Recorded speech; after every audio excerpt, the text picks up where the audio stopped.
आत्म अनुभव नितरमन करते सदा मुनिराज है, करते सदा मुनिराज।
सभी साधर्मी बंधुओं को जय जिनेन्द्र। आइए मंगलाचरण पूर्वक अपना स्वाध्याय प्रारंभ करते हैं। णमो अरिहंताणम णमो सिद्धाणम णमो आयरियाणम णमो वज्रायाणम णमो लोये सब साहूणम अरहंत सिद्ध सूरि उपाध्याय साधु सर्व अर्थ के प्रकाशी मांगलिक उपकारी हैं। तीन को स्वरूप जान रागते भई जो भक्ति काय को नमाए स्तुति को चारी हैं। धन्य धन्य तुम ही से काज सब आज भय कर जोरी बार बार वंदना हमारी है। मंगल कल्याण सुख ऐसो हम चाहत हैं। हो मेरी ऐसी दशा जैसी तुम धारी है। मंगल कल्याण सुख ऐसो हम चाहत हैं। हो मेरी ऐसी दशा जैसी तुम धारी है। मेरी भावना का मंगलाचरण स्वरूप प्रारंभ की पंक्तियां पढ़ेंगे। जिसने राग द्वेष कामादिक जीते सब जग जान लिया, सब जीवों को मोक्ष मार्ग का निष्प्रह होपदेश दिया। बुद्ध वीर जिन हरिहर ब्रह्मा, या उसको स्वाधीन कहो। भक्ति भाव से प्रेरित होए, चित्त उसी में लीन रहो। विषयों की आशा नहीं जिनके, साम्य भाव धन रखते हैं। निज पर के हित साधन में जो निश दिन तत्पर रहते हैं। स्वार्थ त्याग की कठिन तपस्या, बिना खेद जो करते हैं। ऐसे ज्ञानी साधु जगत के दुख समूह को हरते हैं। 9वें नंबर का पद किसकी चर्चा कल की थी, 9वें और 10वें नंबर का पद पढ़ते हैं। सुखी रहें सब जीव जगत के, कोई कभी ना घबरावे। बैर पाप अभिमान छोड़ जग, नित्य नए मंगल गावे। घर घर चर्चा रहे धर्म की, दुष्कृत दुष्कर हो जावे। ज्ञान चरित उन्नत कर अपना, मनुज जन्म फल सब पावे। इति भीति व्यापे नहीं जग में, वृष्टि समय पर हुआ करे। धर्म निष्ठ होकर राजा भी, न्याय प्रजा का किया करे। रोग मरी दुर्भिक्ष न फैले, प्रजा शांति से जिया करे। रोग मरी दुर्भिक्ष न फैले, प्रजा शांति से जिया करे। परम अहिंसा धर्म जगत में, फैल सर्व हित किया करे। मेरी भावना पंडित जुगल किशोर जी मुख्तारकृत एक अनुपम रचना, जिसका हम सभी पठन के साथ साथ स्वाध्याय भी कर रहे हैं। और निश्चित ही स्वाध्याय करने से जिसका शाब्दिक अर्थ है स्वा का अध्ययन होना, मतलब हमें अपने स्वरूप की दृष्टि प्राप्त होती है। और इस मेरी भावना के अध्ययन से मुझे मेरे आत्म स्वरूप की दृष्टि होती है। देखिए स्वाध्याय में यद्यपि जब भी हम स्वाध्याय करें तो स्वाध्याय में जिनवाणी का अवलंबन लिया, या वीतरागी भगवंत की दिव्य धनी, आचार्य मुनि भगवंतों का उपदेश, मतलब कोई ना कोई बाह्य निमित्त बना स्वाध्याय में, लेकिन उसमें एक अंतरंग निमित्त की भी जरूरत है। वह क्या है? अपने उपयोग को स्वसन्मुख करने का पुरुषार्थ होना, एक अंतरंग निमित्त भी चाहिए।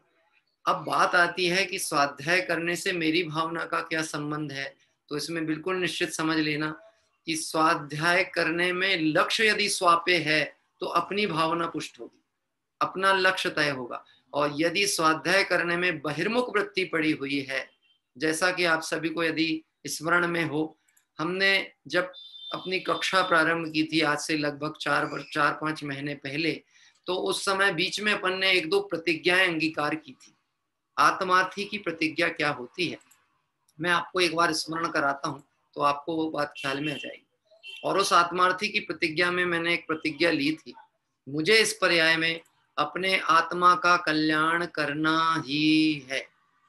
ये प्रतिज्ञा ध्यान में आपको, मुझे इस पर्याय में मेरे आत्मा का कल्याण करना ही है। ही शब्द इस बात को बता रहा है कि ये आवश्यक कर्तव्य है, आवश्यक कार्य है। जगत के कार्य छूट जाएंगे तो कोई नुकसान नहीं है, लेकिन ये कार्य रह गया तो फिर अनंत काल में होने वाला नहीं।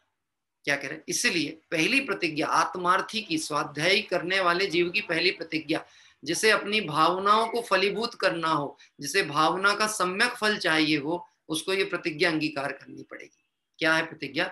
मुझे इस पर्याय में अपने आत्मा का कल्याण करना ही है। दूसरी प्रतिज्ञा, मेरे आत्मा का कल्याण जिनवाणी के अभ्यास से ही हो सकता है। क्या है प्रतिज्ञा? मेरे आत्मा का कल्याण जिनवाणी के अभ्यास से ही हो सकता है, क्योंकि जिस दुषम पंचम काल में अभी हम हैं, आपने एक पद्य सुना होगा, इस दुषम पंचम काल में जिन देव का जब है विरह, तब मात सम उपकार करते शास्त्र ही आधार। बड़े पंडित साहब की रचना, उसमें पंक्ति आई। तो वास्तव में दूसरी उस प्रतिज्ञा को पुष्ट कैसे करेंगे कि मुझे इस पर्याय में अपनी आत्मा का कल्याण करना ही है? ये तो प्रतिज्ञा ली, लेकिन होगा कैसे? तो मेरे आत्मा का कल्याण जिनवाणी के अभ्यास से ही हो सकता है। कैसे हो सकता है? जिनवाणी के अभ्यास से ही हो सकता है। और तीसरी महत्वपूर्ण बात, मैं जिनवाणी का अभ्यास आत्महित की भावना से करूंगा, अन्य किसी लौकिक प्रयोजन से नहीं करूंगा। क्यों ऐसी बात क्यों की? क्योंकि धर्म की क्रिया में लौकिक प्रयोजन लगा और वहां पे बहिर्मुखपना आया। कैसे आया? यदि हम ये बात आपको कहें स्वाध्याय करने से पुण्य का बंध होता है, क्या कह रहे? तो ये कथन गलत नहीं है। स्वाध्याय में कषाय मंद होती है, पुण्य का आश्रय होता है, पुण्य का बंध होता है, तो ये बात गलत नहीं है। तो अगर आपको पुण्य की रुचि है और इस दृष्टिकोण से स्वाध्याय में उपयोग लगाते हैं कि पुण्य बंधेगा, तो ये स्वाध्याय का सही लक्ष्य नहीं कहलाएगा। क्या कह रहे?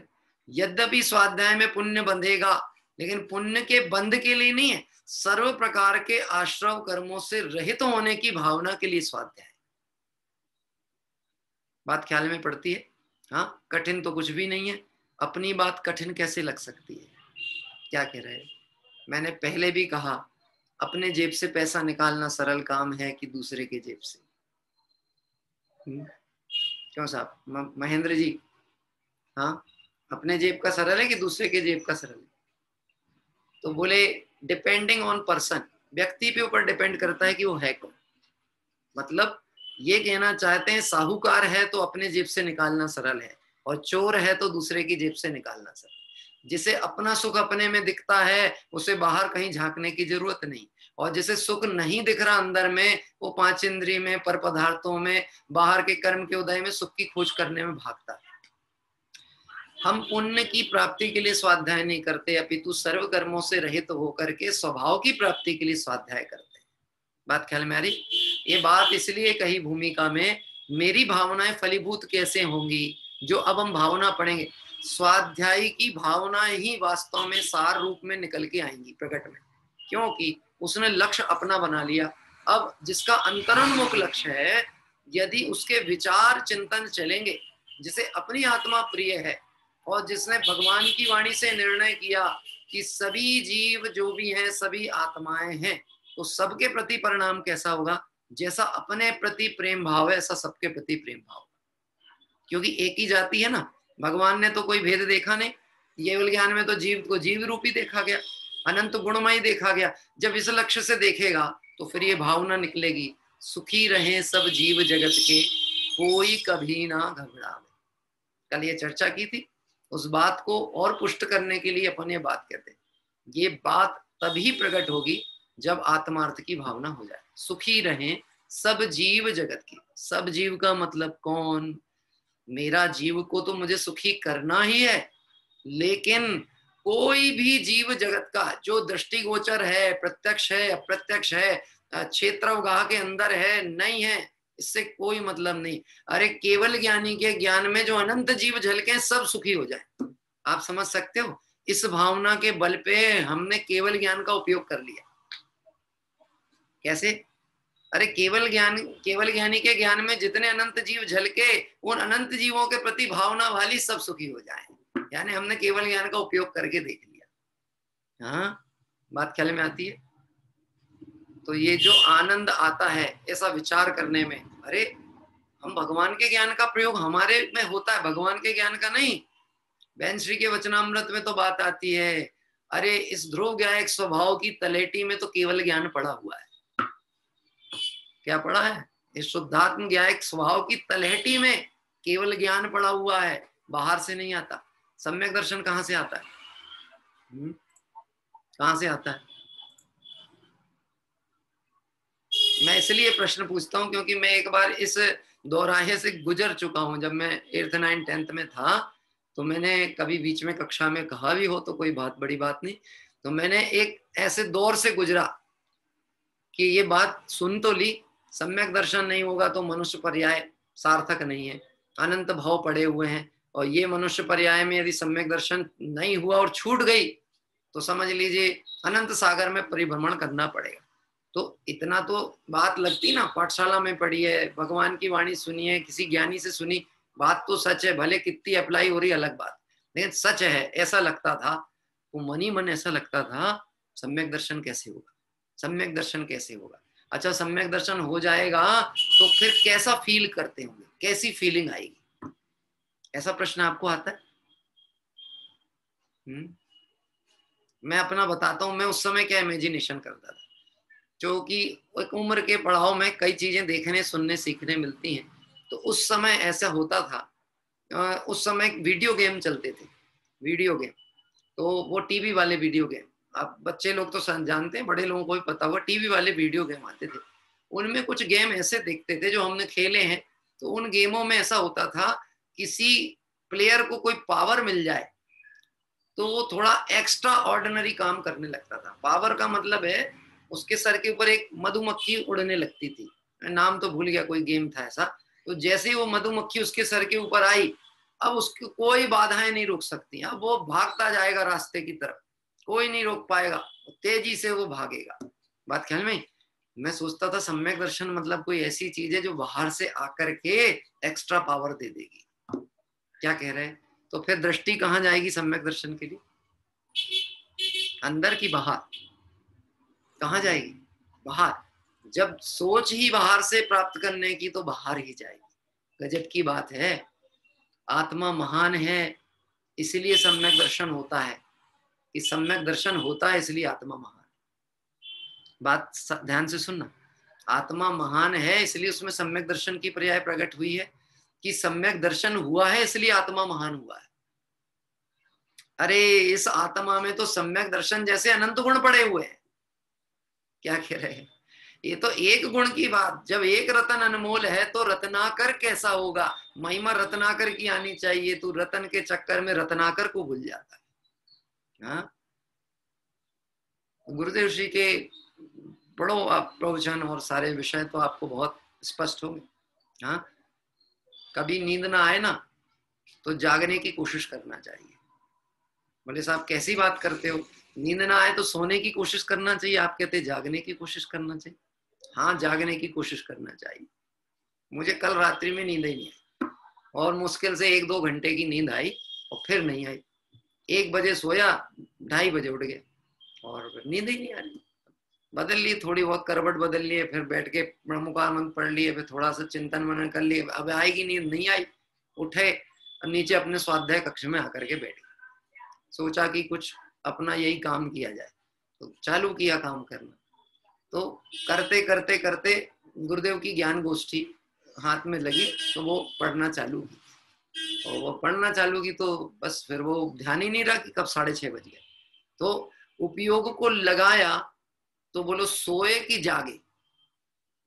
हाँ, हम उपयोग को कहाँ लगाएंगे? सो जाए सो जाए सो जाए सो जाए। मैं तो एक बात आपसे कहता हूँ, नींद का विकल्प ही तो नींद नहीं आने देता। क्या कह रहे? नींद आ जाए यही विकल्प तो नींद में बाधक है। क्या हो गया, आज नींद क्यों नहीं आ रही, क्या बात है, हम तो कुछ नहीं सोचना चाह रहे, फिर भी नींद क्यों नहीं आ रही? अच्छा एक काम करो, नींद की गोली खा लो। अब नींद की गोली खा ली, नींद क्यों नहीं आ रही? बात ख्याल में आ रही है? विकल्प कभी भी आराम से बैठने नहीं देते हैं। अब आप समझ लेना, जिसको संसार के विकल्प चल रहे हैं, जंजाल के विकल्प चल रहे हैं, विषयों के विकल्प चल रहे हैं, उसको आत्मा के पास बैठने का समय नहीं है। और जिसे आत्मा के पास बैठने का समय नहीं, उसको अपने जीव की पहचान नहीं, और जिसे अपने जीव की पहचान नहीं, उसको जगत के किसी जीव के प्रति जीव बने का परिणाम नहीं। देखो क्या कहते हैं, सुखी रहे सब जीव जगत के, कोई कभी ना घबरावे, बैर पाप अभिमान छोड़ जग नित्य नए मंगल गावे। क्या कह रहे हैं? जगत के सब जीवों का बैर छूट जाए, शुरुआत कहां से करना? कल भी बात की थी, क्षमा वाणी में क्षमा की शुरुआत कहां से करना? कहां से करना? अपने से। हमको पहले मांगनी है। अच्छा किससे मांगनी है, किससे चालू करनी है? हाँ, अपने से करनी है, परंतु फिर भी अभी भूमिका में ऐसी कमजोरी है तो देवशास्त्र गुरु से प्रारंभ करते हैं। हे पंच प्रभु, हे देवशास्त्र गुरु भगवंत, मैंने प्रमादवश जो आपके मार्ग की विराधना की, प्रमाद के कारण आपके मार्ग का उल्लंघन किया, आपकी आज्ञा भंग की, आप मुझे भगवान कहते हैं और मैं अपने को पामर मान के बैठा हूं, ये बड़ा अपराध किया। अब ये पुनरावृत्ति नहीं करूंगा, अब मैं गायक हूं तो गायक देखूंगा, आपसे क्षमा भाव चाहता। बात ख्याल में, प्रारंभ यहां से की, वहां क्षमा मांगी, अपने पे क्षमा हो गई, और अपने पे क्षमा हुई तो सभी जीव संसार में कर्म के उदय के पीरे हुए हैं। जो भी परिस्थितियां प्रकृतियां बनती हैं वो सब कर्म उदय जनित व्यवस्था है, इसमें उस जीव का कुछ भी कर्तव्य नहीं। ऐसा जानकर बैर पाप अभिमान छोड़ जग नित्य नए मंगल गावे। सारा जगत इस धर्म आराधना करते हुए कषाय को छोड़े, ऐसी भावना हम करते हैं। क्या कह रहे हैं, ये मेरी भावना का कहना चाहिए, निचोड़ हमको विचार करते हुए आगे बढ़ने के लिए थोड़ा सा चिंतन करना है। देखिए आगे लिखा, घर घर चर्चा रहे धर्म की, दुष्कृत दुष्कर हो जावे। अरे घर ही जैन मंदिर बन जाए। क्या कह रहे हैं, ये बोला था मैंने, आपको ध्यान है, मेरी बहुत सारी बातें पुनरावृत्ति में आती हैं। क्या, घर ही जैन मंदिर बन जाए। अपना घर क्या है, हाँ? कौन सा मंदिर है? लोग नाम रख लेते हैं ना, अमुक अमुक अपने घरों के नाम डिसाइड कर लेते हैं, अपने बच्चों के नाम से या कोई फेमस प्लेस के नाम से, कुछ ना कुछ नाम से घर डिसाइड कर लेते हैं। क्या कह रहे हैं, मेरे पिताजी ने भी, जब हम सिवनी में रहते थे तो जब मकान का थोड़ा बहुत काम हुआ, फिर वो बहुत व्यवधान में रह गया, तो उन्होंने अपनी डायरी में लिखा था कि यदि मकान का नाम रखना कभी, तो नाम रखना समयसार सदन। क्या नाम रखना? समयसार सदन। यद्यपि वो रखा नहीं गया, वो मकान ही छोड़ के रह गए, लेकिन मतलब उनका ये भाव था समयसार सदन। समयसार मतलब कौन? समयसार मतलब शुद्धात्मा। मैं अपने सदन में रहूं, अपने घर में रहूं, मैं पत्थर चूने मकान में घर में नहीं रहूं, मैं कहाँ रहूं? अपने घर में। ऐसी भावना रखते हुए बात आई। देखना, थोड़ा विचार करना, नेटवर्क अगर डिस्टर्ब हो तो आप चिंता नहीं करना, अपन आगे जुड़ जाएंगे फिर से। आपको आवाज पहुंच रही है? हाँ, आवाज आ रही है भरत भाई? ठीक, बढ़िया। मैं बोल रहा था कि अपना मकान है ना, अपना घर, तो हमें अपने घर का निर्णय करना है। तो कैसे निर्णय होगा? घर घर चर्चा रहे धर्म की। हमारा धर्म कैसा होना चाहिए, घर कैसा होना चाहिए? एक तो होता है जिन मंदिर, जहाँ जिनेंद्र भगवान होते हैं, और एक होता है जैन मंदिर, जहाँ जैन साहब रहते हैं। क्या कह रहे हैं? मंदिर मतलब घर, जैनों का घर जैन मंदिर, शर्मा जी का घर शर्मा जी का मंदिर, वर्मा जी का घर वर्मा जी का मंदिर, और जहां जिन्होंने इंद्रियों को जीतकर जितेंद्रीय पना प्राप्त किया, ऐसे जहां जिनेंद्र भगवान है वो जिन मंदिर। बात ख्याल में आ रही? अब हम जिनेंद्र भगवान के भक्त हैं, तो हमारा घर कैसा होना चाहिए? घर घर चर्चा रहे धर्म की। जैनों के घर में धर्म चर्चा होना चाहिए। धर्म चर्चा का मतलब सिर्फ चर्चाएं धर्म की नहीं होना चाहिए, धर्म रूप चर्या भी होना चाहिए। बड़े पंडित जी का कोटेशन है, धर्म को मात्र चर्चा का विषय नहीं अपितु चर्या का विषय भी बना है। क्या कह रहे? धर्म को चर्चा का विषय नहीं, चर्या का। चर्या मतलब आचरण, जो सुना, जो समझा, जो सीखा, यदि सम्यक श्रद्धान है तो फिर उसमें शंका की स्थिति निर्मित ना हो, और उसको पालन करने का परिणाम अंदर से तैयार होना चाहिए। ज्ञान चरितोन्नत कर अपना मनुष्य जन्म फल सब पावे। आप ये समझना, अपने लगभग प्रतिदिन के 10-15 मिनट तो पुराने फ्लैशबैक में जाने में लगते हैं। पर डे के फ्लैशबैक में जाना पड़ता है। क्यों जाना पड़ता है फ्लैशबैक में? भावना है ना, तो भावना की धारा जुड़नी चाहिए। क्या कह रहे हैं? दही जमाना हो तो लगार चाहिए पड़ती, उसके लिए दही जमाने के लिए लगार समझते हो? चांदी का सिक्का है, एक बार दही में गिर गया और उसके बाद दही जम गया, अब उसको धो के रख लिया और बाद में फिर दूध में डाला तो फिर दही जम जाता है। बोलो उसमें दही की सत्ता कहीं है कि नहीं है? है कि नहीं है? है कि नहीं है? हमें दिख नहीं रही है, उसमें उसकी प्रकृति प्रवेश कर गई है, इसीलिए तो वो दही रूप परिणमित कर देता है। ऐसे हमारी भावनाएं जुड़ी रहनी चाहिए, सतत जुड़ी रहनी चाहिए, आत्मार्थ की भावना जुड़ी रहनी चाहिए। और अगर आत्मार्थ की भावना जुड़ी है तो जग का हित ही होगा, हमारे परिणामों से किसी का बुरा होने वाला नहीं। ज्ञान चरित उन्नत कर अपना, मनुष्य जन्म फल सब पावे। वास्तव में इस मनुष्य जन्म की सार्थकता इस बात में है कि हम ज्ञान के द्वारा अपने चरित्र की उन्नति करें। चरित्र का मतलब होता है ज्ञान स्वरूप की आराधना वृद्धिगत हो, ये मनुष्य पर्याय की सार्थकता है। 4 संज्ञाएं मनुष्य और पशुओं में एक जैसी होती हैं। कौन कौन सी? आहार, भय, निद्रा, मैथुन। ये मनुष्यों में भी है और तिर्यंचों में। तो डिफरेंस क्या है मनुष्य और तिर्यंचों में? लौकिक नीति है, लौकिक। एक ज्ञान ही ऐसा डिफरेंस है जो मनुष्य और तिर्यंचों को अलग अलग करता है। बात सिर्फ ज्ञान नहीं, ज्ञान तो जीव मात्र में है।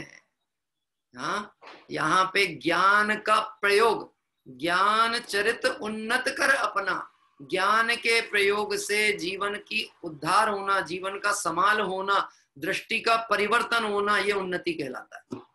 हाँ, देखो सम्यक दर्शन होगा, ये उन्नति कहलाएगी। क्योंकि अनादिकाल से अनंत काल में जीव मिथ्या दृष्टि अवस्था में पड़ा रहा, तो प्रोग्रेस हुई कि डिमोशन ही हुआ? मिथ्या दृष्टि का प्रोग्रेस होती है कि डिमोशन होता है? कदाचित मंद कषाय के फल में देवादी गति में भी पहुंच जाए, कदाचित पहुंच भी जाए, तो क्या वहां से मनुष्य आदि पर्याय प्राप्त करके संयम अंगीकार कर पाएगा? नहीं, मिथ्या तो सहित वहां से छूटेगा तो एकेंद्र आदि में चला जाएगा। इसका मतलब है जिससे डिमोशन होता है उस चीज का प्रतिपक्षी सम्यक दर्शन जब हो जाए तो निश्चित समझना उन्नति का रास्ता प्रारंभ हो गया। ज्ञान चरित उन्नत कर अपना, मनुष्य जन्म फल सब पावे। अब मैं आपसे एक प्रश्न पूछता हूँ, सम्यक दर्शन हो जाएगा तो ऐसा कहा है ना कि अगर कोई निकट भव्य तो हो सकता है अल्पकाल में मुक्ति को प्राप्त हो जाए, 5, 7, 8 भाव, 10 भाव कुछ भी हो सकते हैं, वो कोई मैटर नहीं। अधिक से अधिक बोले तो अर्धपुद्गल परावर्तन काल। लेकिन ये निश्चित तय समझना कि एक बार सम्यक दर्शन हो गया, ज्ञान चरित्र की उन्नति हो गई। ज्ञान और चरित्र उन्नत तभी होते हैं जब दृष्टि सम्यक होती है। और पूछूं आपसे ही प्रश्न पूछ लूं?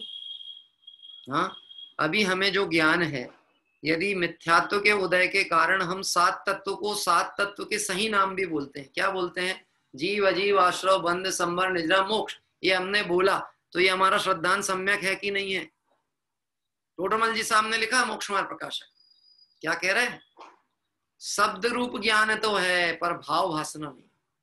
हाँ, गुरुदेव श्री के प्रवचन का मुझे स्मरण याद आता है। प्रवचन रत्नाकर के 11वें भाग में एक जगह ऐसी बात लिखी थी, पढ़ी मैंने। हाँ, अभव्य जीव को 11 अंग 9 पूर्व का ज्ञान तो होता है पर ज्ञान की परिणति नहीं होती। क्या बोलते हैं? ज्ञान होता है वो ज्ञान की परिणति नहीं होती। ये कैसी शक्कर है कि शक्कर मुंह में और मिठास नहीं आती है? हाँ? ज्ञान तो है पर ज्ञान की परिणति नहीं है। अरे उसकी जीव ने स्वाद लेने की योग्यता को खो के बैठी हुई है। शक्कर की कमी नहीं थी। जैसे बुखार की अवस्था में स्वाद नहीं ले पाता ना जीव से, मीठी चीज भी दे मुंह में तो कहता कड़वी लग रही, भा नहीं रही। तो बोलो वो वस्तु में कमी है कि तेरी जिह्वा ने उस प्रकृति को छोड़ दिया, उस कार्य करने की क्षमता को छोड़ दिया। बात ख्याल में आ रही? इस तरह से हमारे को यहाँ पर जो अभी अपन मेरी भावना की चर्चा कर रहे हैं उसमें भली प्रकार से विचार करना। मेरी भावना यानी सिर्फ और सिर्फ मेरी ही भावना है, मुझे अपना हित करना है, इसलिए ये परिणाम मेरे चलते हैं। आगे बढ़ते हैं जिस चंद को आज चर्चा करना है। ईति भीति व्यापे नहीं जग में, वृष्टि समय पर हुआ करे। वर्तमान परिवेश की अपेक्षा से देखे जाएं तो ये चीज बड़ी विपरीत देखने को आ रही है। क्या कह रहे हैं? ईति भीति व्यापे नहीं जग में। क्या कहते हैं? ईति यानी किसी का दुखांत ना हो, किसी के हित का अभाव ना हो, ईति। और भीति मतलब किसी को भय ना हो। क्या कह रहे? कोई सुखी हो तो मेरी ये भावना है वो दुखी ना हो जाए। आज जगत में बहुत बड़ी समस्या, आज जगत की क्या कहें, अनादिकाल से मिथ्यात्व के कारण से ये समस्या बनी रहती। कौन सी वाली?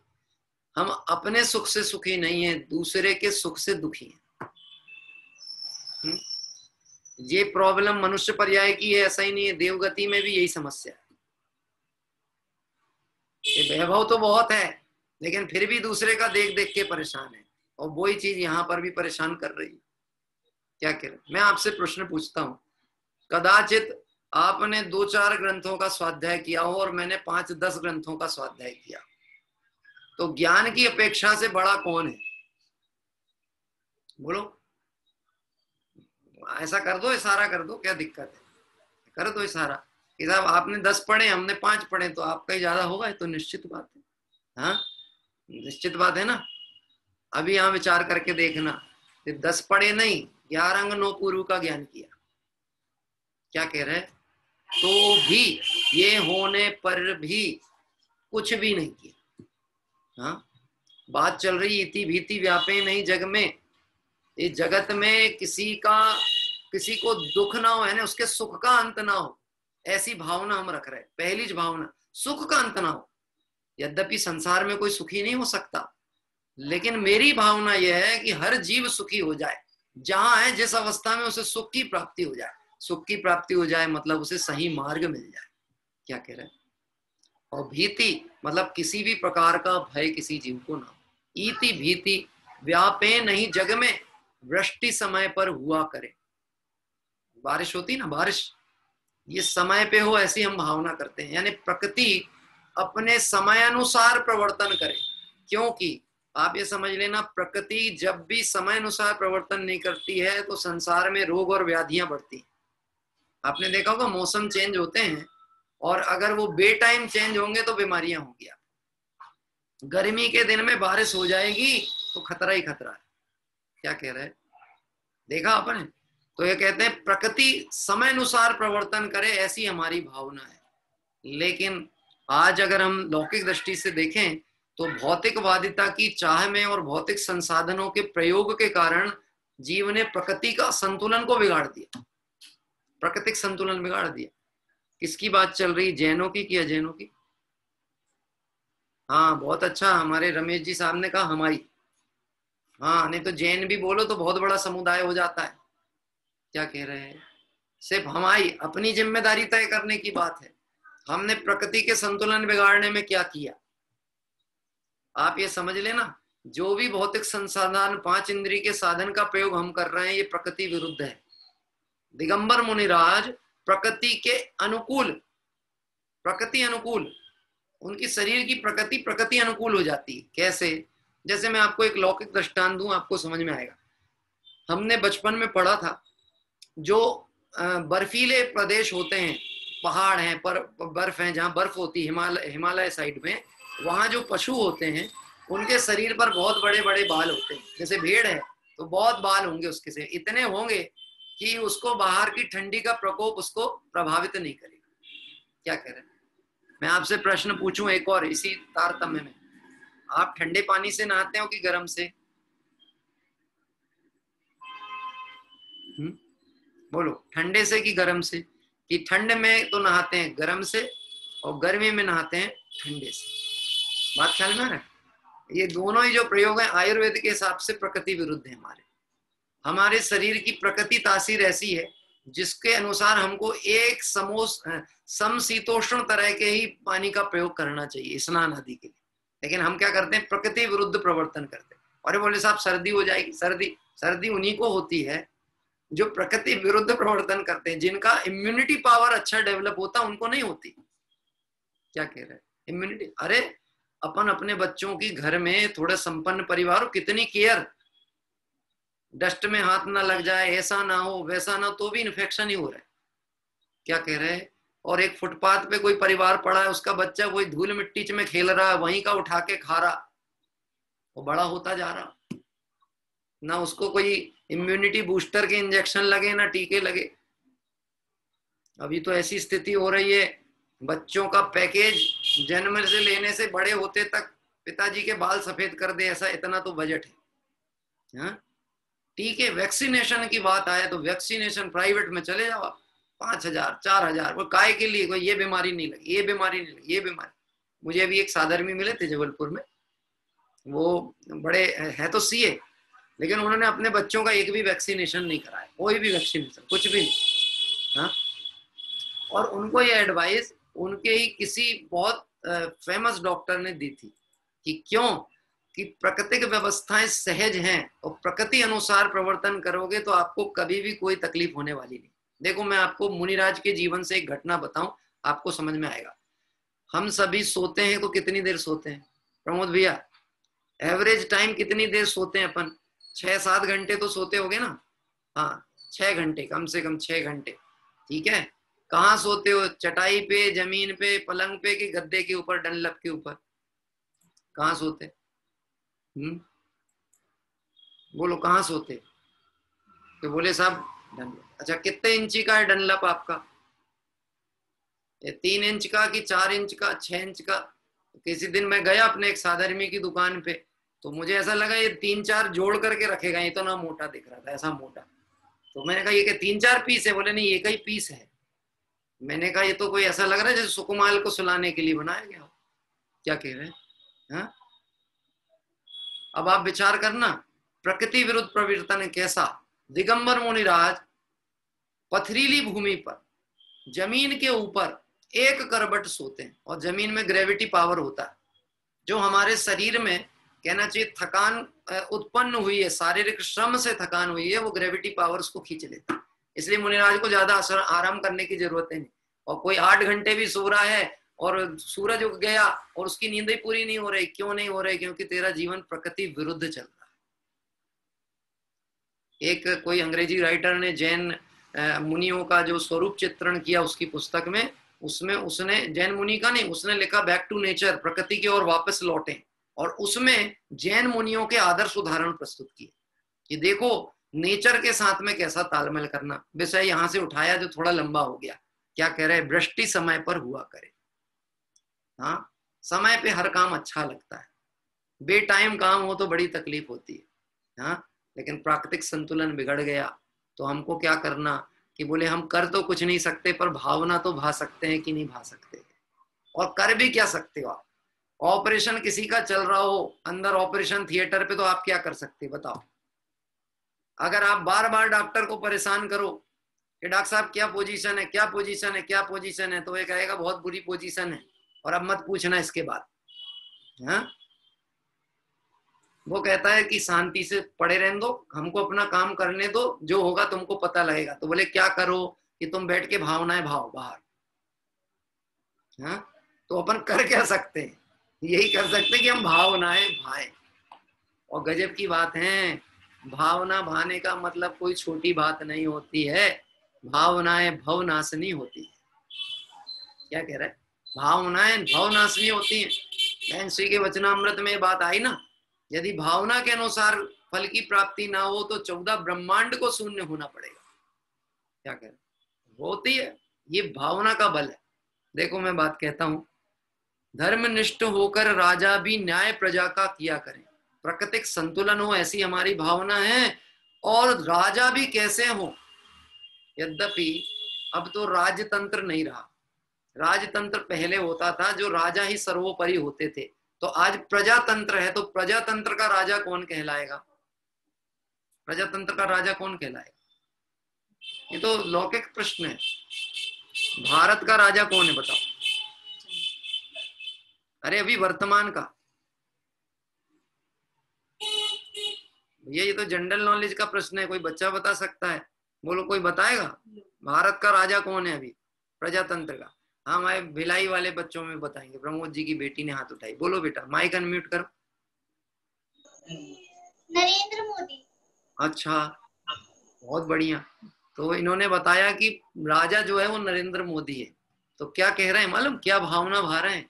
राजा कैसा होना चाहिए कि राजा हो धर्मनिष्ठ होकर राजा भी न्याय प्रजा का किया करें। आप ध्यान देना, हम जिन तीर्थों की वंदना करने पहुंचे हैं, इसके बहुत विगत दिवसों से तीर्थ वंदना जो चल रही थी, उसमें अनेक जगह आपने देखा होगा अनेक जिन मंदिरों की रचनाएं राजाओं के द्वारा की गई। राजा की दृष्टिकोण यदि सम्यक मार्ग की थी तो बहुत से जिन मंदिर बने, जैनों का उद्धार हुआ, जैनों की उन्नति हुई। और यदि राजा द्वेष परिणामी हो जाए तो वो धर्म का लोप कर दे। ऐसे ही समझ लेना, ये तो बात की गई है राजा की। ऐसे समझ लेना किसी भी संस्थाओं में, किसी भी बड़े संगठनों में यदि नेता आपका आदर्शवादी रहेगा, सिद्धांतवादी रहेगा, तो पूरे संगठन का विकास होगा। क्या कह रहा है? और यदि उसमें कमजोरी हो तो पूरे संगठन पे आँच आने की पूरे अवसर है। इसलिए एक बात समझ लेना, अपने में क्षमता ना हो तो बिल्कुल कभी जिम्मेदारी नहीं लेना।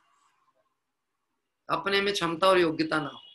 और बचना ये बहुत अच्छा कार्य है कि बचो, लेकिन कहीं कर्तव्य के नाते करना पड़े तो पद के योग्य गरिमा तैयार करो अपनी।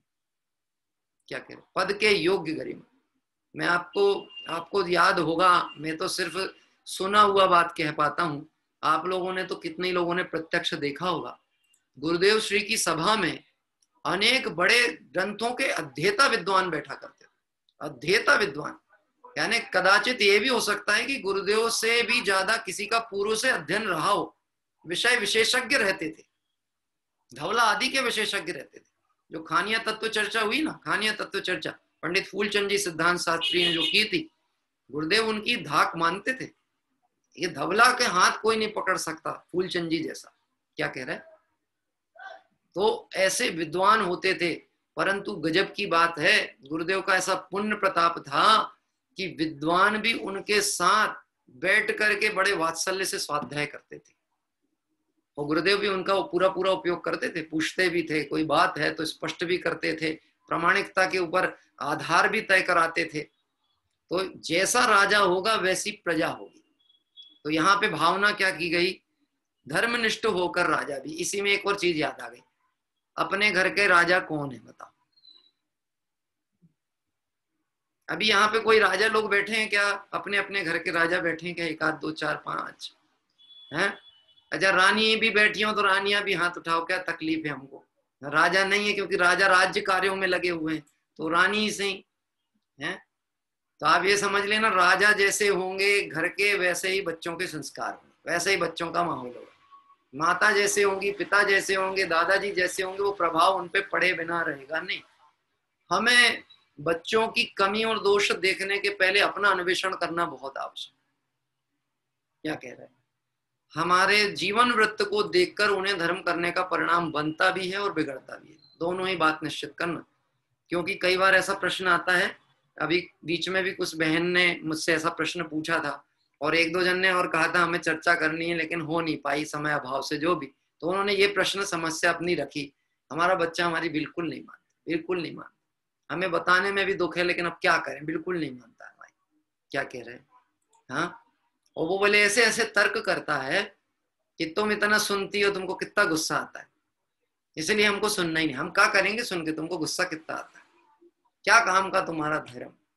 तो बोले ऐसे प्रश्न करता पंडित जी, हम उत्तर ही नहीं दे पाते। मैंने कहा वो प्रश्न नहीं करता, वो उत्तर ही देता है। आप क्या कह रहा है? प्रश्न नहीं कर रहा, उसने प्रश्न में ही छुपा हुआ उत्तर आपको बता दिया। क्या? कि धर्म करने वालों के विकार घटे हुए होना ही चाहिए। क्या कह रहे हैं? आप ये समझ लेना, जो कदाचित धर्म नहीं कर रहे हैं उनका धर्मात्माओं के प्रति बहुत रुझान होता है, धर्मात्माओं के प्रति उनका आकर्षण बहुत होता है, क्योंकि उनको ये लगती है कि हमारा जो बच्चा, हम जो हैं, जो हमारे जीवन में कमी है, क्योंकि हम धर्म से दूर है, लेकिन ये धर्म कर रहे हैं, ये अच्छी बातें सीख रहे हैं, इनका जीवनचर्या व्यवस्थित है, तो निश्चित ये बहुत अच्छे होंगे। लेकिन जब उनको ऐसा लगता है, कथनी करने में अंतर प्रतीत होता है, तो उन्हें लगता है धर्म में कोई दम नहीं, हम ही बढ़िया। अब आप समझ सकते हैं, ये मौन उपदेश है घर का राजा कैसा होना चाहिए, कि घर का राजा भी आदर्शवादी होना चाहिए। धर्मनिष्ठ होकर राजा भी न्याय प्रजा का किया करें। एक एक बात पे आप विचार करना। बात राजतंत्र की जा रही है, पर मैंने जब घर बताया तो आपको भी न्याय कैसे करना है घर में। हाँ, गजब की बात है। सीखना है तो बरैया जी से सीखो, न्याय किसको कहते हैं। खुद के साथ अन्याय हुआ, परंतु कभी पत्नी के साथ अन्याय नहीं किया, न्याय किया। अन्याय तो क्या हुआ, कर्म का उदय था। है? कौन ने अन्याय किया? कर्म का उदय था।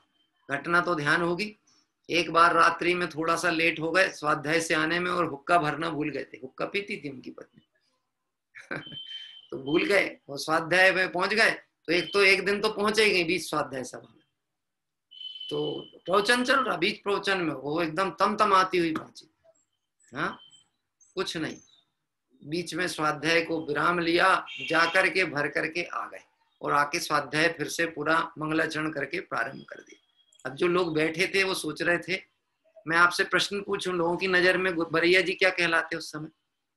किसके गुलाम? किसके गुलाम हैं? अरे ये ऐसा डर, ये भी क्या जीवन है? ये कोई डर, ये डर है? आप छोड़ के चले गए, ऐसा चलेगा, ये करेगा। बोले उसने जितनी देर मुझे स्वाध्याय करने दिया उतना उपकार। क्या कह रहे? जितनी देर करने दिया उतना उपकार, और मैं उसको निराकुल हो करके आ गया तो मैं भी निराकुल हो गया, क्योंकि स्वाध्याय का मतलब ही निराकुलता है। क्या कह रहे हैं? मैं यहाँ स्वाध्याय करूं और वहां भट्टी जलती रहे, हाँ, वहां भट्टी जलती रहे, और मेरी सामर्थ्य है कि मैं उस भट्टी को समत कर सकता हूं, तो मेरा पहला कर्तव्य है कि मैं उसके लिए थोड़ा सा प्रयास कर दूं। और ये गृहस्थ दशा असंयम का दंड भी तो है, जिसे भोगना तो पड़ता ही है। क्या कह रहे हैं? भोगना तो पड़ता ही। तो ज्ञानी जीव इसलिए ये ऐसे चुटकुल्ले नहीं बोलते, ऐसी बातें नहीं शेयर करते सोशल मीडिया में। हम बड़े परेशान हैं अपने पत्नियों से, कितने चुटकुल्ले सोशल मीडिया पर, हम ऐसे हैं तो ये हैं तो वो हैं। अरे नहीं, सब संयोग जो है कर्म उदय जनित अवस्था। तो एक दिन लेट हो गए, पहुंचे, ठंड के दिन थे, 10:30-11 बजे होंगे, ठंड के दिन थे। इतना गुस्सा आया उसको कि घर से अंदर से ठंडे पानी की बाल्टी लाई, जैसे ही दरवाजा खोलती है और उठा के ठंडा पानी डाल दी। क्या कह रहे हैं? शीत ऋतु के दिन में ठंडा पानी, बेचारे स्वाध्याय करके आए और ऊपर से ठंडा पानी डाल। अब बोलो क्या कैसा फील होना चाहिए? ठंडा पानी डालने से कषाय घटनी चाहिए कि बढ़नी चाहिए? प्रमोद जी, गुस्सा आए तो ठंडा पानी पीना चाहिए कि नहीं पीना चाहिए? लोग कहते हैं ना, गुस्सा आया, बैठो बैठो जरा, दो थोड़ा ठंडा पानी पियो, जरा शांति से बैठो, ठंडा पानी पियो। तो ठंडा पानी पी से गुस्सा तो जाना चाहिए। हाँ, अभी तो इनको गुस्सा थी च नहीं, और उसने ठंडा पानी डाले दी, तो गुस्सा आना चाहिए कि नहीं आना चाहिए? पीने से जाना थी कि नहीं, ये नहीं मैं कह रहा हूँ, पानी डाला तो आना चाहिए कि नहीं आना चाहिए? हैं? तो बोले साहब अब डिपेंड करता है कि पर्सन कौन है। फिर से वही वाली बात आ गई, क्या कह रहे हैं? पर क्या उत्तर दिया? अरे अभी तक तो सिर्फ बादल गरजते ही थे, चलो आज बरस भी गए। क्या कह रहे हैं? अभी तो बादल सिर्फ गरजते थे, बरस ही गए, चलो अच्छा हुआ हल्के तो हो गए। हाँ, अरे बादल भरे रहे और बे टाइम बरसे तो बड़ा नुकसान है, खड़ी फसल को नुकसान हो सकता है। टाइम पे बरस गए कोई दिक्कत नहीं है। अगर वो कषाय बैठी रहे और बैर में परिणमित हो जाए तो इनका तो कुछ बुरा नहीं होगा, पर उस जीव का बुरा होगा। इसका मतलब है ज्ञानियों को अपने निकटवर्तियों के प्रति भी कैसा स्नेह भाव होता है, सुखी हो जाए, सही मार्ग में आ जाए, सही तत्व को पाले, ऐसी भावना उनकी चलती है।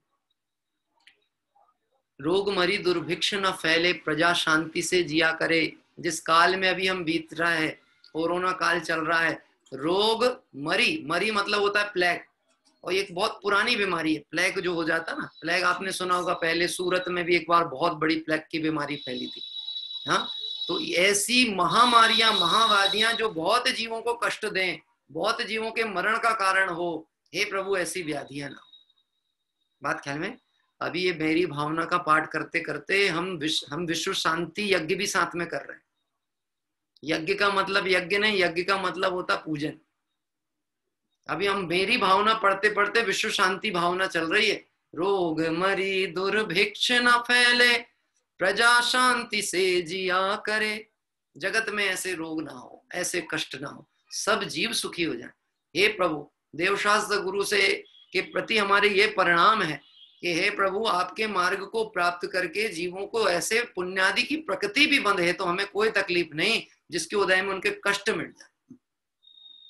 अरे अपनी भूमिका क्या है, हैं? भला किसी का कर ना सको तो बुरा किसी का मत करना, ऐसा सुना है मैंने कोई गीत। भला किसी का कर ना सको तो बुरा किसी का मत करना, और क्या पिलाने को नहीं हो? अमृत ना पिलाने को हो घर में तो जहर पिलाने से डरना। हो तो अमृत ही पिलाना, और नहीं हो तो व्यर्थ में मेहनत मत करना पिलाने की। क्या कह रहे? क्योंकि प्रत्येक द्रव्य का परिणमन स्वतंत्र है। आप उस स्वतंत्र परिणमन को स्वीकार करो, इससे बड़ा दूसरे के ऊपर कोई उपकार ही नहीं है। सब द्रव्य स्वतंत्र जगत में, कोई न किसी का काम करे। अपने अपने स्वचतुष्टय में सभी द्रव्य विश्राम करे। अपनी अपनी सहज गुफा में रहते पर से मौन यहाँ, वीतरागी देव तुम्हारे जैसा जग में देव कहाँ। बोलो भाग्य है कि नहीं, हमारा पुण्य है कि नहीं। ऐसा पुण्य किस जीव का होगा कि हमें सच्चे देवशास्त्र गुरु मिले हैं, सम्यक मार्ग मिला है। अब हमारी भावनाएं सम्यक होनी चाहिए। लोग मरी दुर्भिक्ष न फैले, प्रजा शांति से जिया करे, परम अहिंसा धर्म जगत में फैल सर्वहित किया करे। यह वीतरागी शासन, जिन शासन की प्रभावना निर्दोष हो स्वामी, है अंतर मन की भावना निर्दोष हो स्वामी। ये वीतरागी जिन शासन की ऐसी मंगल प्रभावना हो कि सब जीवों को सुगम मुक्ति का मार्ग मिले, ऐसे परिणाम हम करते हैं। कल बताया था ना, जो तीर्थंकर प्रकृति का बंध जिन जीवों को होता है, यद्यपि है मनुष्य पर्याय का जीव, उसकी भी सामर्थ्य सीमांकित है, लेकिन इसके बाद भी भावनाएं कैसी, भावनाएं कैसी। हमारे यहाँ भाभी जी हैं छिंदवाड़ा में, उन्होंने उनमें एक विधा कला थी जो नेचुरल थी उनमें, जो बहुत बिरले लोगों में होती है, जिसको मैं एक बात कहूं, गधे को भी राजा कहने का दम होना चाहिए।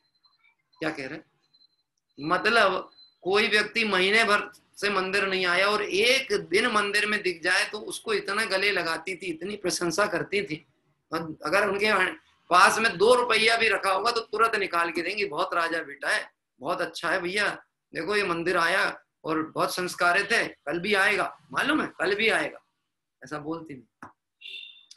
आदमी तो एहसान तले दब जाए। क्या कह रहे हैं, एहसान तले दब जाए, मतलब उसको लगे चलो दर्शन तो हुए एक बार वो माता जी भी मिल जाएंगी तो आज दिन अच्छा बीतेगा, क्योंकि जगत में लठ मारने वाले बहुत हैं। हाँ? है कि नहीं, ऐसे लोग भी होते हैं कदाचित, जिनकी कषाय परिणाम ऐसा हो, आप 4 दिन बीमार हो तो वो मन में संख्या करेंगे, बात तो ऊंची करते थे, देख लो इनकी दिनचर्या का कोई ठिकाना नहीं है, कहीं नहीं दिख रहा है मंदिर अंदर में, बहुत स्वाध्याय की बात होती थी, ऐसी बात होती थी भक्ति पूजा की। भैया एक बार जाकर के देख के तो आओ, कोई परिस्थिति प्रतिकूलता में फंसा तो नहीं है वो, ये भी धर्म है।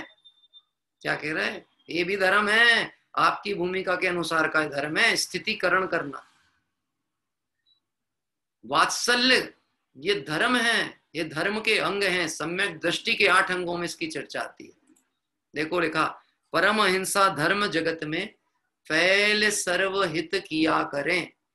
जैसे सुगंध फैलती है तो अपवित्रता का ऑटोमेटिकली अभाव होता है, नेचुरली अभाव होता है, ऐसे ये वीतरागी जिन शासन सर्वत्र फैल जाए, ऐसी भावना रखने वाले जीवों का जो परिणाम है वो वास्तव में देवशास्त्र गुरु की भक्ति में विशेष समर्पित होता है।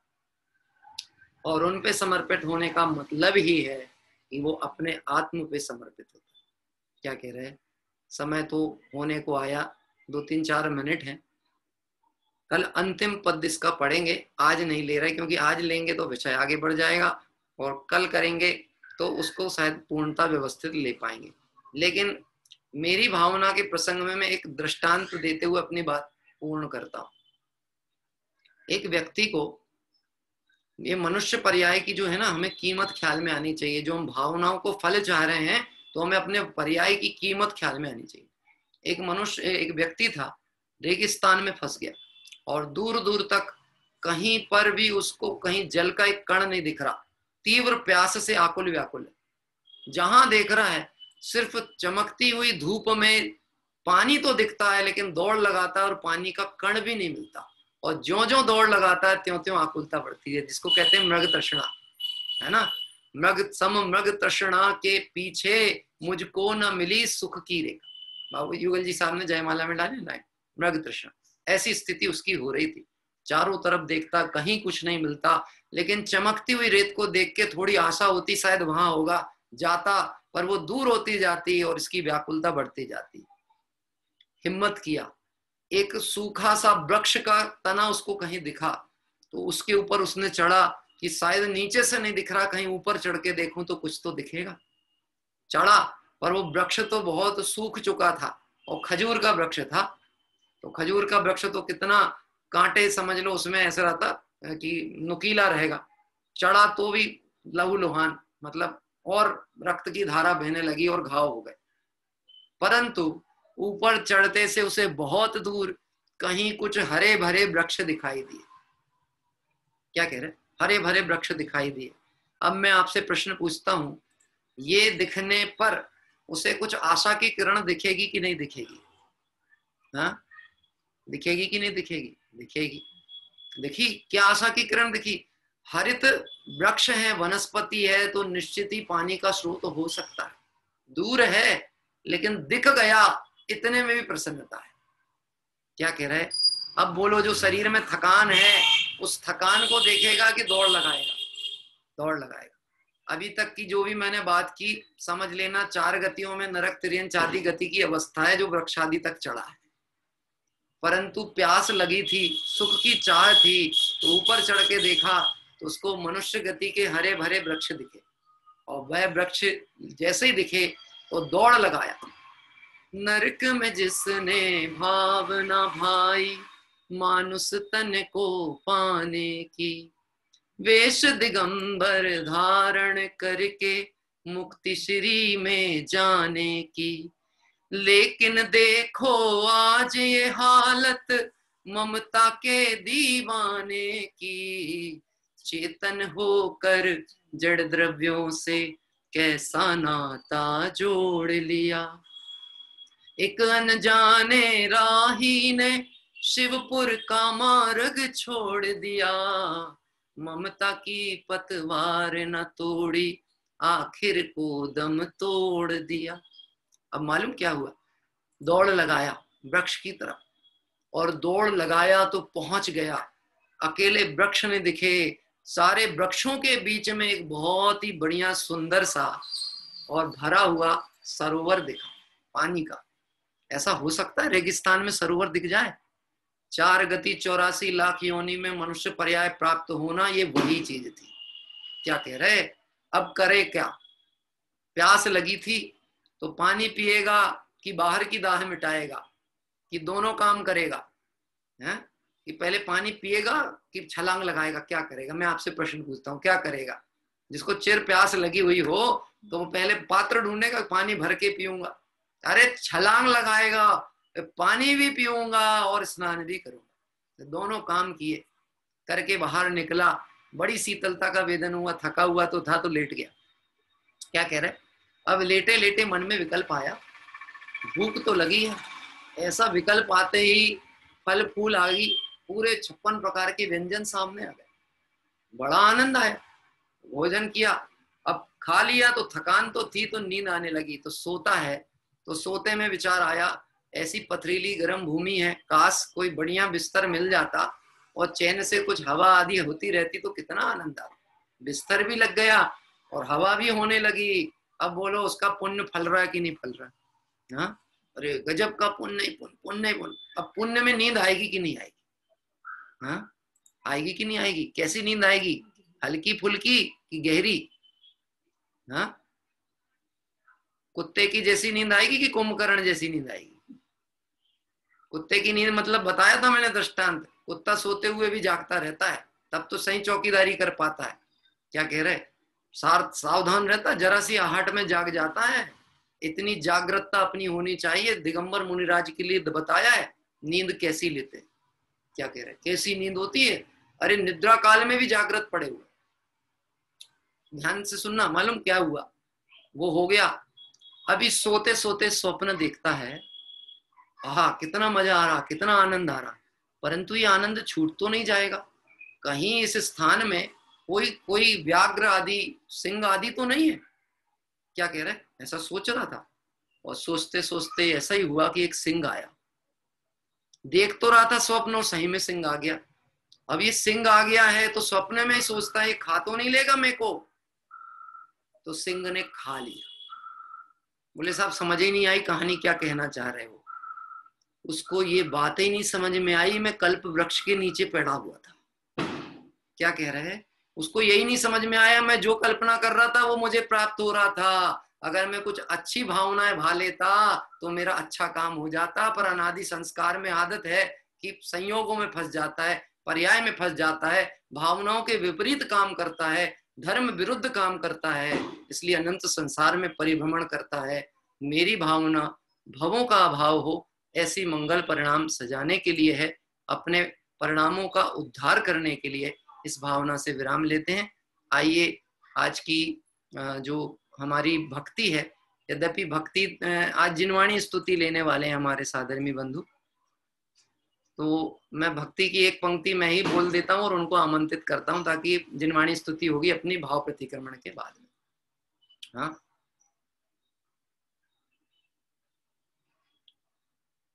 एक मुझे ध्यान आती है, मैंने कुछ लिखी हुई थी मेरी कॉपी में, वो बोलता हूँ। चेतन निज परिणति को निज में ही लगा रखना, चेतन निज परिणति को निज में ही लगा रखना, सिद्धों से मिलन होगा ये भाव सदा रखना, हो सिद्धों से मिलन होगा ये भाव सदा रखना, अपनी भी खबर रखना, श्री जिन का पता रखना, अपनी भी खबर रखना, श्री जिन का पता रखना,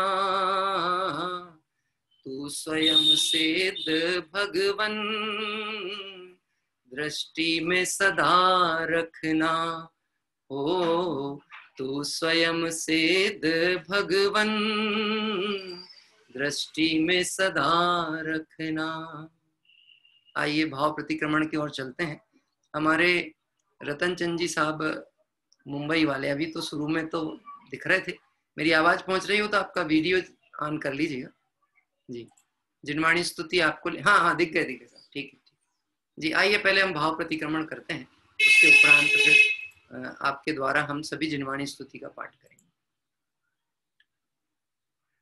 हे अरहंत प्रभु, हे अरहंत प्रभु, मुझसे मन वचन काय द्वारा, मुझसे मन वचन काय द्वारा, कृत कारित अनुमोदना द्वारा, कृत कारित अनुमोदना द्वारा, समरंभ समारंभ आरंभ द्वारा, समरंभ समारंभ आरंभ द्वारा, क्रोध मान माया लोभ द्वारा, क्रोध मान माया लोभ द्वारा, प्रमाद इत्यादि विभावों द्वारा, प्रमाद इत्यादि विभावों द्वारा, इस भाव में या पूर्व भाव में, इस भाव में या पूर्व भाव में, सच्चे देव शास्त्र गुरु की अभिनय हुई हो, सच्चे देव शास्त्र गुरु की अभिनय हुई हो, व्रतों में अतिक्रम व्यतिक्रम अतिचार अनाचार दोष लगाया हो, व्रतों में अतिक्रम व्यतिक्रम अतिचार अनाचार दोष लगाया हो, एकेंद्रिय से लेकर पंचेंद्रिय तक, एकेंद्रिय से लेकर पंचेंद्रिय तक, किसी भी जीव की हिंसा हुई हो, किसी भी जीव की हिंसा हुई हो, विराधना हुई हो, विराधना हुई हो, दिन या रात में लगाए सर्व दोषों का, दिन या रात में लगाए सर्व दोषों का पश्चाताप व्यक्त करता हूँ, पश्चाताप व्यक्त करता हूँ, क्षमा मांगता हूँ, क्षमा मांगता हूँ, वह मेरे सभी दोष मिथ्या हो, वह मेरे सभी दोष मिथ्या हो, मैं मुझ में रहूं, मैं मुझ में रहूं, इस प्रकार मैं इन सभी दोषों का प्रायश्चित करता हूँ। इस प्रकार मैं इन सभी दोषों का प्रायश्चित करता हूँ। ओम नमः सिद्धेभ्यः। ओम नमः सिद्धेभ्यः। आइए हम सभी भाव प्रतिक्रमण के उपरांत जिनवाणी स्तुति के पाठ के लिए आगे चलते हैं। जी हाँ जी, माइक अनम्यूट कीजिए। हाँ जी, जय जिनेंद्र।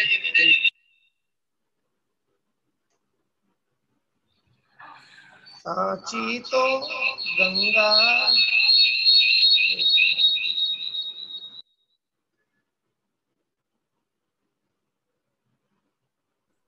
आपका स्पीकर बंद करें। हाँ जी कर दिया। सांची तो गंगा यह बीत रागवाणी, अविच्छिन्न धारा निज धर्म की कहानी। सांची तो गंगा यह बीत रागवाणी, अविच्छिन्न धारा निज धर्म की कहानी। जामे अति ही विमल अगाध ज्ञान पानी, जामे अति ही विमल अगाध ज्ञान पानी। जहाँ नहीं संशय आदि पंख की निशानी, सांची तो गंगा यह वीतरागवाणी। सप्तभृंग जह तरंग उछलत सुखदानी, सप्तभृंग जह तरंग उछलत सुखदानी, संत चित मराल वृंद रमे नित्य ज्ञानी, सांची तो गंगा यह वीतरागवाणी। जाके अवगाहन ते शुद्ध होय प्राणी, जाके अवगाहन ते शुद्ध होय प्राणी, भागचंद निचे घट माहिया प्रमाणी, सांची तो गंगा यह वीतरागवाणी। अविच्छिन्न धारा निज धर्म की कहानी। जिनवाणी माता की जय हो। बहुत ही सुंदर प्राचीन जिनवाणी स्तुति अभी आपने ली। सांची तो गंगा यह वीत रागवाणी, अविच्छिन्न धारा निज धर्म की कहानी। वास्तव में जैसे जगत में गंगा को सर्व कर्मों सर्व पापों को धोने वाला कहा जाता है और लोगों की ऐसी मान्यता होती है कि गंगा स्नान हो गए मतलब सब पापों से मुक्ति हो गई। तो वास्तव में ये जो जिनवाणी माता रूपी गंगा है, ये वास्तविक गंगा है जिसके माध्यम से हमें अपने स्वरूप का दर्शन होने के कारण से सर्व विकारों से रहित सिद्धत्व दशा प्रकट होती है। ऐसी माँ जिनवाणी की सुंदर भक्ति अभी आपने की। और उसमें एक अंतिम लाइन आपने ध्यान दी होगी, संत चित्त मराल वृंद रमे नित्य ज्ञानी। जिनवाणी में उपयोग कौन लगाता है, कौन है जिसको जिनवाणी का रस भाता है? तो ऐसा लिखा है, संत चित्त मराल वृंद। मराल मतलब होते हैं हंस। कौन से हंस? संतों के जैसे हंस, जिनका चित्त जो है मुनियों की भक्ति में तल्लीन हुआ है, मुनिराजों के चित्त को स्मरण करने से पवित्र हुआ है, वह जिनवाणी का अभ्यास करते हैं। और दिगंबर मुनिराज भी क्या करते हैं? भले बाह्य में ग्रंथ का आलंबन ना भी हो तो कोई बहुत आश्चर्य की बात नहीं है, परंतु दिन रात आत्मा का चिंतन मतलब जिनवाणी का ही स्वाध्याय चलता। क्या कह रहे? संत चित्त मराल वृंद रमे नित्य ज्ञानी। इस ज्ञान रूपी गंगा में संत रूपी मराल यानी हंस निरंतर अवगाहन करते हैं। हमें भी जिनवाणी के अभ्यास में अपने उपयोग को लगाना चाहिए। ऐसी मंगल भावना के साथ में जिनवाणी स्तुति का पाठ हुआ। कल प्रातः काल जो हमारा समय पूजन का 7:30 बजे आपको सूचना स्वाध्याय ग्रुप में पहुंची है। हम सभी कल प्रातः काल सिद्ध भगवान की पूजन करेंगे। आइए अभी हम सभी जिनवाणी स्तुति की 2 पंक्तियों के बाद में णमुकार मंत्र का पाठ करते हैं। निज निधि निज में बताई यह अनंत उपकार है, इसके लिए जिनवाणी माँ को वंदना 7 बार है।